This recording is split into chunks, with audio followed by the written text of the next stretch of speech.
हिमाचल प्रदेशर मंडी लोकसभा आसनरु बॉलीवुड अभिनेत्री कंगना रनावत को भाजपा प्रार्थी करिछि।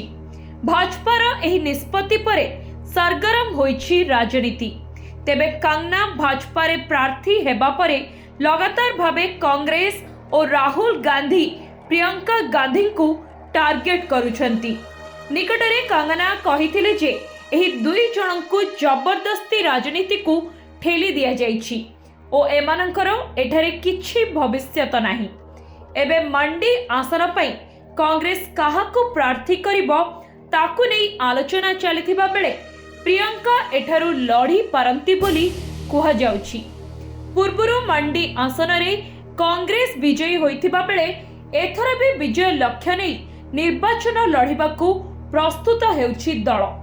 एमिति कि मंडी रे कड्डा टक्कर देबाकू सबु बड़ बड़ नेतांकू प्रियंका कहिथिबा बेले निजे भी एठारे कंगना को हराइबाकू डेरा पकाइबे बोली कुहा जाउछि।